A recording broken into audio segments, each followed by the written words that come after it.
Assalamu alaikum wa rahmatullahi wa barakatuh. In Islam, the question who created God, Allah, is fundamentally flawed because it misunderstands the concept of God as presented in the Quran and Islamic theology. The nature of God in Islam. In Islam, Allah subhanahu wa ta'ala is understood to be eternal, uncreated, and self-sufficient being. He's the creator of everything, but himself has no beginning and no end.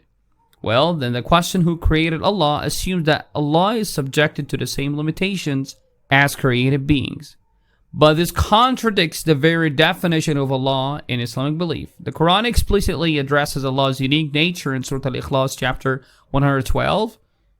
Say, He is Allah, who is one. Allah, the eternal refuge. He neither is begat nor is born, nor is there to him any equivalent. قُلْ هُوَ اللَّهُ أَحَدٌ اللَّهُ الصَّمَدُ لَمْ يَلِدْ وَلَمْ يُولَدْ وَلَمْ يَكُنْ لَهُ كُفُوًا أَحَدٌ. This chapter emphasizes that Allah subhanahu wa ta'ala is eternal. He has always existed and will always exist, uncreated, and then there's nothing comparable to him. Therefore, Allah doesn't belong to the category of things that are created or they have beginning. Well, why is the question is wrong itself? First, they're misapplying the concept of creation. The question presumes that everything, including Allah, must be created.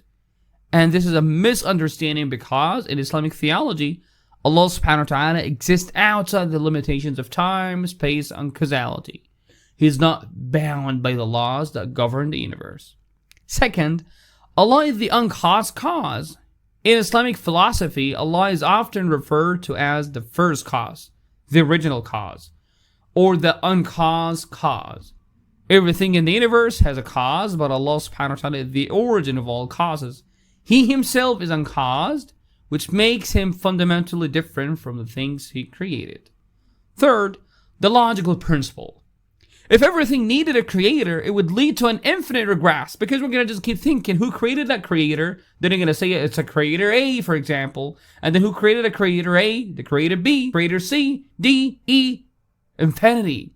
Where every creator would need another creator, this would make the existence of anything impossible. And to avoid this contradiction, Islamic theology holds that Allah subhanahu wa ta'ala is the necessary being who exists without a creator. In conclusion now, the question who created Allah reflects a misunderstanding of the Islamic concept of God. Allah, as described in the Quran, is eternal and created and beyond the scope of human limitations like time and creation. The creator of all things cannot be subject to the conditions of creations, making the question inherently flawed. Wassalamu alaikum wa rahmatullahi wa barakatuh.